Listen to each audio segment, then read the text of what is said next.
जय जिजाऊ, आमच्या गल्लीमध्ये एकूण 6 कुत्री आहेत.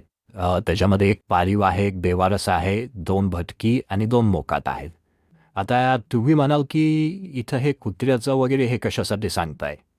तर आमचं असं म्हणणं आहे, की जो माणूस किंवा जो व्यक्ती, जो समाज किंवा जे राज्य, जो देश हा स्वतःचा इतिहास विसरतो, तो इतिहास कधी घडवत नाही किंवा घडवत नसतो आणि स्वतःचा इतिहास विसरलेला देश हा पुन्हा त्या गुलामगिरीच्या दिशेनं वाटचाल करत असतो आणि तुम्ही आम्ही सगळेजण आता जराशी पण आमच्या तुमच्या चादरीला खिंड आलेली नाही की गुलामीची कुठलीच कसर तुमच्या आमच्यावर ठेवलेली नाही.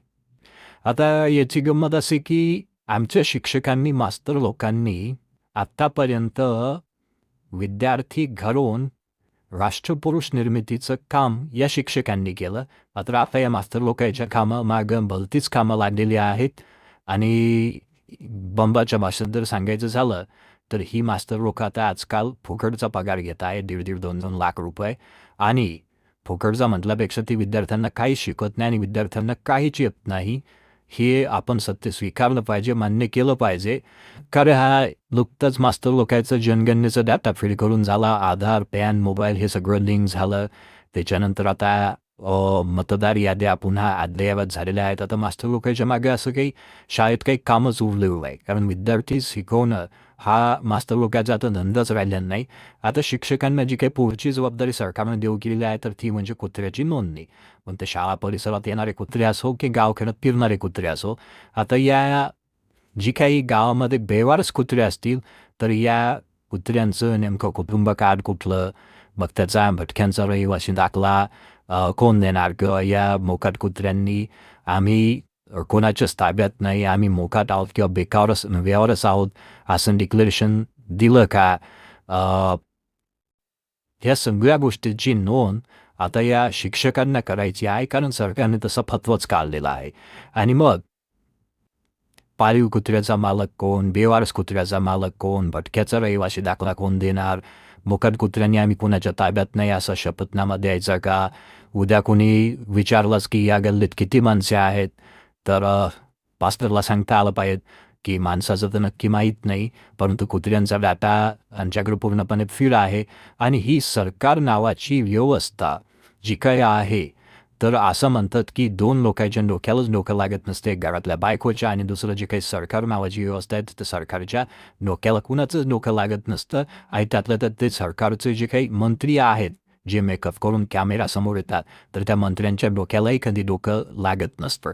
कारण सरकार हे कधी काय काखतलं काढलं आणि बजारात मांडलं, मग त्याचं सामान्य माणसाशी, सामान्य जीवनाशी काही संबंध असेलच असं नाही. म्हणजे सरकार काय करतं की ₹2,000 कोटी तरतूद नाही म्हणून इकडे सरकारी शाळा बंद करतं आणि जवळपास 20,000 कोटीचं बजेट हे कोणीतरी म्हटलं की ते कशासाठी, काहीतरी कुंभमेळ्यासाठी वेगळ्या शब्दात सांगितलं, त्याच्यावर गुन्हा दाखल झाला. म्हणून आम्ही तिथं काही तो शब्द वगैरे वापरणार नाही. परंतु हे असे धंदे सरकार करतं. आणि दुसरीकडे जे काही आहेत तर सरकारी शाळा बंद होत असताना मग कधी सरकार फतवा काढतं की शाळेतल्या पोराचं जे काही तांदूळ शिल्लक आहे तर ते घरोघर जाऊन वाटा. मग घरोघर जाऊन वाटायला पुन्हा त्याच्यात सरकार त्या दुसऱ्या दिवशी पुन्हा डोक्यात काहीतरी येतं की नाही, आता तांदूळ वाटणं बंद करायचं आणि मग आपण काय करूया, तांदळाचे पैसे हे विद्यार्थ्याच्या खात्याला देऊ. आणि मग ते विद्यार्थ्याच्या खात्याला देण्यासाठी मग सरकार पुन्हा फतवा काढतं की या विद्यार्थ्याची आता बँकेची खाती काढा. मग ती बँकेची खाती काढा अशा आलतूबालतू बँकेची नाही तर राष्ट्रीयकृत बँकेची खाती काढा.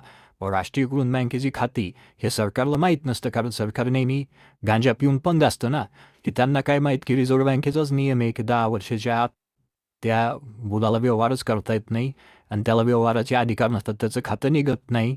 तर तरी सरकार आदेश काढतं आणि मग ते आदेश काढल्याच्यानंतर 10 झाले की पुन्हा वापस घेतात. आता सरकारनं काय सांगितलं, एक कुत्र्याचा सर्वे करा. म्हणजे मास्तर लोकांना पोरं शिकवून देश घडवायचा, विद्यार्थी घडवायचे की ह्या अशी रिकामी कामं करायची.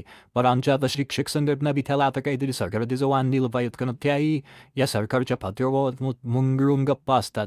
तेही कधी तोंडातून शब्द काढत नाही. अशा या प्रकाराला आता नेमकं काय म्हणायचं हे तुम्हीच आता कॉमेंट बॉक्समध्ये कळवलं पाहिजे. धन्यवाद.